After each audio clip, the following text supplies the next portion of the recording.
executive with over 25 years of leadership experience. Before joining More Power as President and Chief Executive Officer, he had been at the helm of a number of companies. To name a few, the Palm Concepcion Power Corporation, Brown Company Incorporated, National Grid Corporation of the Philippines, and Louis Berger International, a contractor of the United States Agency for International Development. He also serves on the boards of the Iloilo Economic Development Foundation, Iloilo Festivals Foundation Incorporated, Philippine Electricity Market Corporation, Philippine Red Cross, UP Visayas Foundation, UP Alumni Association, Sigma Phi Alumni Association, Apex Mining Consolidated Incorporated, among others.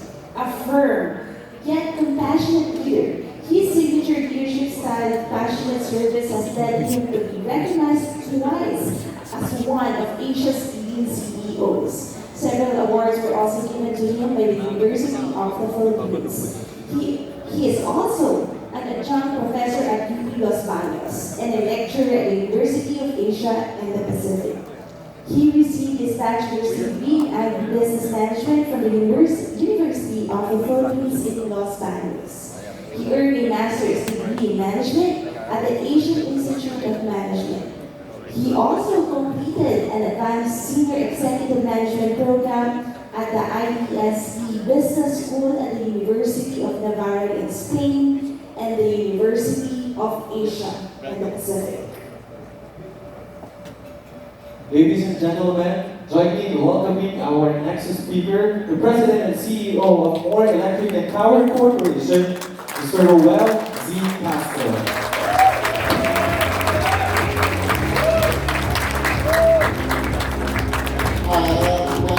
Good afternoon, and I have to put the mic down for obvious reasons. Good afternoon.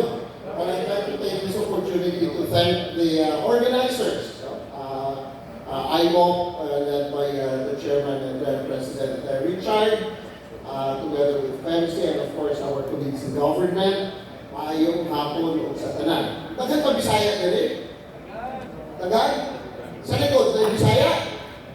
Okay, mag-Bisaya ka para mas galit. No?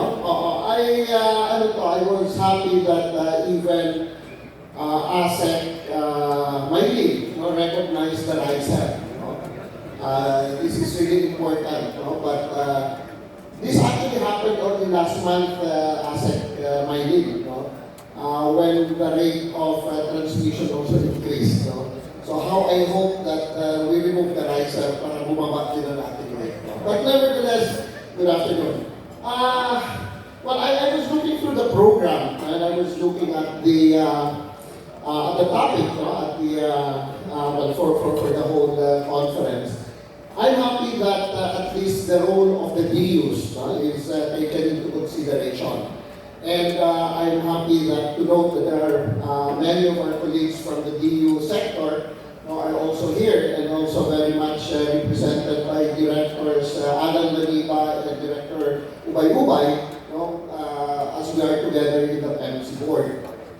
So let me give you some perspective, but this will, anyway, I think those who left on the 3 o'clock flight already left. So the next flight is already at 8 o'clock. So we can take time and nobody's catching after their flight. So let me just stay down. The other thing is, I don't know, I mean, when the program was given to me at 2 o'clock, it's so difficult. I don't know why that time was given, that time slot was given to me, so it's very difficult, but nevertheless, I will give some exams. May exam po tayo, para just to make sure, just to give justification kung nakikinig po kayo sa presentation. So, next. Medyo malayo, mahaba, di ba? So, I'm given 2 hours. So, ilan ba? 2 hours, so I'll take this up in 30 minutes. Next. Okay, but as we very well know, everybody knows this, but let me focus on consumers. Because after all of the improvements, technology, that the transmission and the generation, at the end of the day, it falls into our jurisdiction sa DU, which is the consumers. And I think we're doing all of this because of the consumers. With that as end in mind. No? So, if you talk of consumers, and let me just go back, after looking into all the NOPIA, so forth and so on, there are just tatlong bagay lang ang hinihingi ng consumers natin. Number one, reliable electricity, which means that 24/7, 365 days, times their lifetime, dapat walang blackout. Number two, upholds sustainable practices to benefit the consumers. And number three, the affordability of the electricity. So again, with everything that we do, everything, all sectors, it will redound to this. So, next slide, please. Okay. First question, exam. What are the three things that they look into? One, wag dito kasi kayo, makikita ko sa likod. Tatlo lang. Ha? O sige, sino yung nakala to? May prize ako. Sino yung nakasagot sa likod? Please. Pakikuha na kasi yung 30 minutes ko, tumatakbo ko. Who answered sa likod? I think si ano to? Wala? O sige, kunin na lang ha. Kasi maraming pa to. Every slide may ano yan. And there are about 60 slides. Okay. Sorry. So, well, just to give you some perspective, bakit si Mayor tuwang-tuwa sa atin dito, we were able to bring down the SAIFI significantly.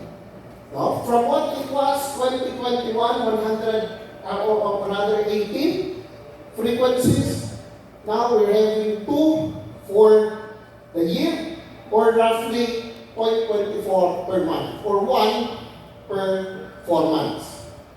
No? So that's our SAIFI. SAIFI from 993 minutes per year down to about 240 or roughly 20 minutes per month average.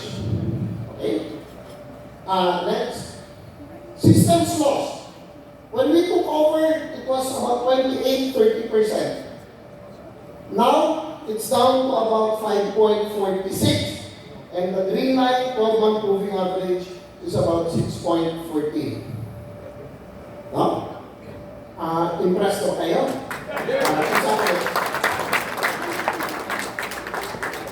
Sino na-impress po? Yung patlak na, yung nasa likod, please. Pakibilisan lang po, pakitakbo po.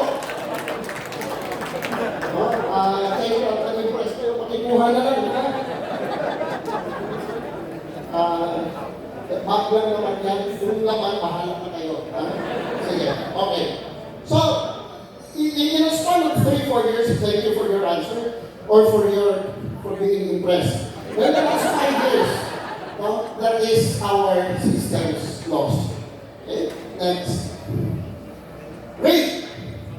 We started 2021, nasa mga 590 generation. There was a time we were at 3 pesos. When we were able to get the 1-year contract with Pisang, 100%, of course, tumaas from Ukraine, bumaba ulit. Generation rate, somewhere, right now, is about mga 5 plus. Okay, next. Our renewable share in our generation, it's about 20%, and we are looking at this year being able to double that to 40%. Okay, next. These things happen, no? Systems loss bumaba, SAIFI improved. It's not because we were just praying hard or that Mayor was happy, hindi po. It was because we also heavily invested. No? Now, in terms of poles, we replaced about 4,800. Number of DPs, we have replacing over 1,000. We've improved upgraded primary and secondary lines. You know, before we came in, or when we came in, they said that the distribution system of Iloilo was the sexiest. It was the sexiest because all of our primary lines were all naked. And because it was naked, it was so attractive to birds, so attractive to geckos and everything, that every bird that would get into a naked something, it causes fault. Nakaka-brown out yung buong figures. So what we did, we already replaced the naked wires with insulated wires. More expensive, but in terms of safety, it has brought down. Systems cost also, it's really gone down. Installation of new sub-transmission lines, overhead devices, we have the AC wires, load break switches, so forth and so on. So all of these investments happened in the last 4 years, really to improve the service to consumers. No? Next. We invested on the capacity expansion. Well, even at the time of pandemic, this is the latest, I'll go from here. December 2020, we had to bring in a 10 MVA mobile substation to augment. March 2022, we had the power upgrade. This 2024, the new substation. 2023, another mobile substation. A new substation in March. And right now, we have the new control center. Now, so with this, that's about 1 billion pesos of investments the last 3-4 years. Next. On the investments in modernization, we are implementing the work order asset management. Wherein all of our linemen, field people, are actually using tablets. No? Ano yan? Constant,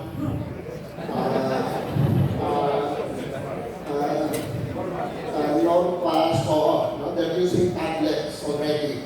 But now, material tablets, no? They have it because ang work programs natin ngayon, it's already sent electronically.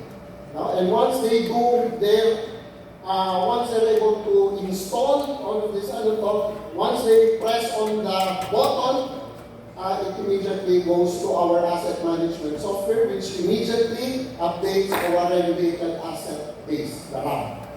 Again, it's spelled as RAB, the RAM, not ROB. Okay. Since may natawa, bigyan ulit natin na somebody from the legal table was fighting green? Yes, you. Yeah, it's my friend. I was telling you last night. Yung tablet dyan, ito constant, if R, fast release, kung si Pacquiao pa, if R. Okay. So, you have the walls. We also have, in the next few weeks or months, so we should be integrating everything into our GIS. Well, in lahat ng assets ngayon, nakatag na, it's there, and all of the software, the SCADA, our outage, Synergy, the WOMS, I was saying, Customer Information Service, will now be into one software. So, nakapapagod, ha? Kung yung tablet na ako may kailangan. So, this one, again, although you may be impressed, pero wala nang gift mo na, you may be impressed, but again, the whole objective of this is to make it easy to our customers. Right now, we're having a turnaround of about mga 27 to 30 minutes per customer pag may mga trouble call, and we're not happy. We are cutting it down to 15 minutes. Dapat in 15 minutes, nakaka-respond, naaayos. But still, if we can bring it down further down, again, it's not for our benefit, it's going to be for the benefit of our consumers. Okay, right now we have the control center, which is going to be SCADA ready or SCADA enabled. Okay, next. Okay, in 2021 we had about 60% RE. 2022, 48. Last year, when the two contracts natin from TDC and PISAM, from APRI and PISAM, kasi hindi na-renew eh. Sayang, Mr. Saboytis, no? Kung na-renew yan, dapat nasa mga 50% tayo ngayon, no? So, and we're projecting by this year, we might be about 25%. But again, the quest actually to improve and bring in higher renewable into the portfolio is always there. And where we're planning to procure the remaining 5 megawatts without the CSP anymore. So that one is already within the works. Next. Well, I'm letting the tubig, may price na tubig. So, beer? Beer. I thought it was beer. Okay. Well, what I've been hearing from ERC, I don't know if it's correct, we still have sila director dito, wala na. Talagang sigurado ko nakaalis na. I'm not a problem. But they said that, Iloilo is one of the cities that has been promoting the use of net metering. Now, and true enough, when we started, there were just 77 customers. Now it's about 350. In a matter of 3-4 years, it has increased 5 times, and it's now on an average of 123 megawatt hours or kilowatt hours of monthly energy export per month. So, if you see, it has really increased. No? And the reason why is because we are actively promoting this together with ERC and the local government. In fact, we have a one-stop shop with ERC and the local government together with us for an application, madali na.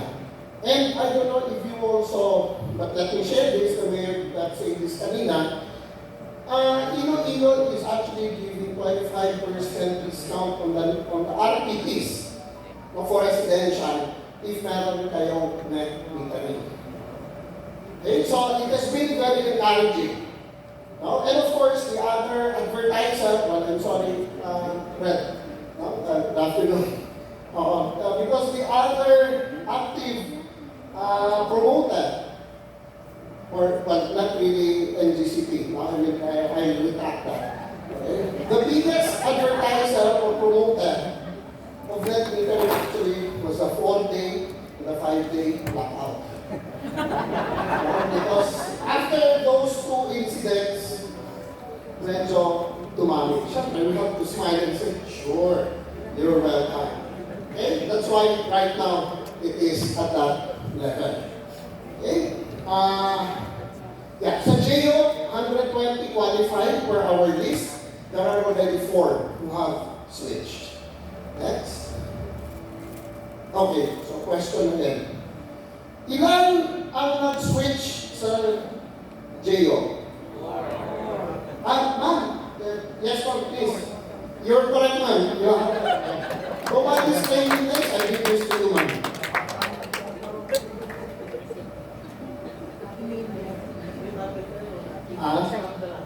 Capsule naman to, capsule. That tablet on that capsule. Okay.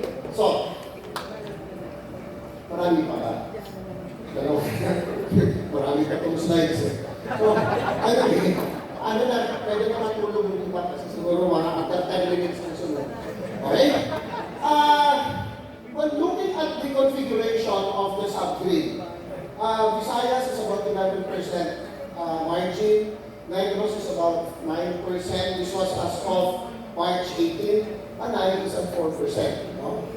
But I'm just, I think many of you know this already, kaya wala ng price pagdating dito.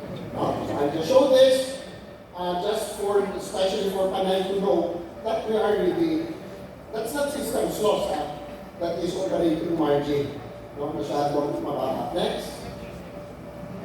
Next, please. Existing, next time. Okay. If you look at the islands in Visayas, just to give us a glimpse, Panay, 81% is non-renewable. 90% is renewable. Negros, on the other hand, is 96% renewable and 4% non-RE. Cebu is 96% non-RE, and RE is 4%. Leyte, because of geothermal, is over 90%, so forth and so on. Again, I'm just showing this for us to understand that this is how peculiar the islands, the major islands, and the major subgrids in the Visayas is. That's why intervention, I think, is really important. No exam in this. Next, please. Okay, just to show also, the one on the left is a typical load, or what do you call this? Well, this is the usual load profile. No? During a high milling season, wherein, what do you call this? Yung mataas siya because you have the biomass. Compared to the other one, you don't have the biomass. Okay? And this one happens during the months of more of summer months.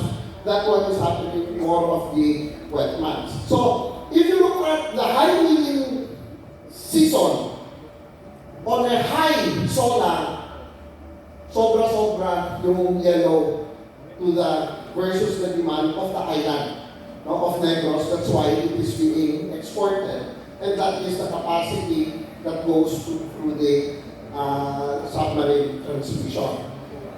On the other hand, during low milling season and during the wet season, medyo mababa. In fact, Negros is importing for the mid-merit and peak. Next.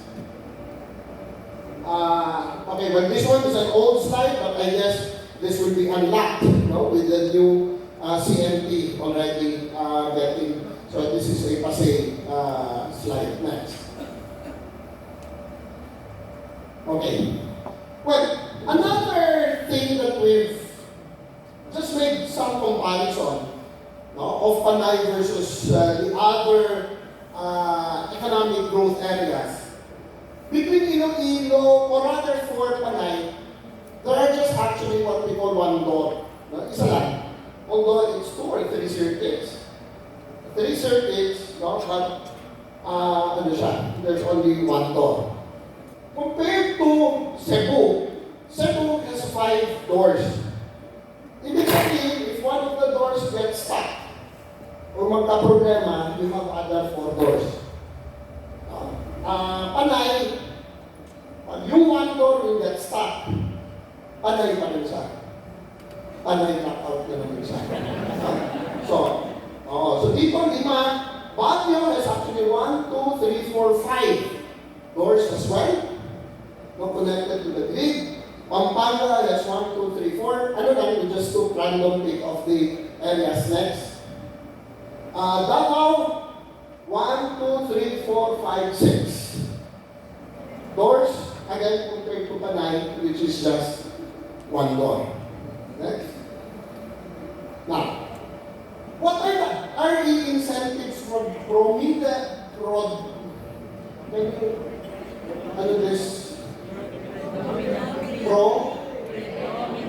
you got it right, you have another prize. Hindi ikaw, namorte. I think you got it right one. Again, predominantly. Okay. Prioritize plant developers. Because if you look at the incentives on the 3 sectors, actually 20 ito 20 ito, hindi lang kasi sa screen. Tayo lang talaga siya. Okay? In transmission, I don't think there is any incentive. No? But when it comes to distribution, looks like there's only one policy or whatever that is directly connected or related to the DU, and that is having the limited CSP exemption of 5 megawatts. Or 10, must be under 10. Next. Executive summary, wala lang to. I think just a little. Again, this is what I just wanted to emphasize, to have the overall understanding of the peculiarity, no, and demands of the sub-grids needs to be considered, allowing to have the sectors, for, especially when we will have the RE. Next. Key points for consideration, industry-wide, grid readiness, economic. Next.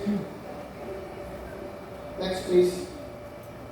Grid readiness, also ancillary and committed. I think most of this will come to into play already. Now, before I end, because this is part 1 pa lang to of the outline. But this is just number 1. Before I finish the part 1, I remember kanina there was a discussion. Bakit daw, and this was Director Jess actually was saying, no, bakit daw yung mga maliliit, no, may mga successful din naman. No? And he was saying, Jose Rizal, Napoleon Bonaparte, sino pa yun? Marcos, no?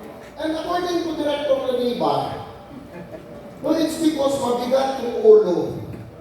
That's why hindi nakaka-rise. No? Which makes logic. No? But I really believe, no, those who are short, no, I mean, not to make any discrimination, but yung mga puso nila malapit sa lupa.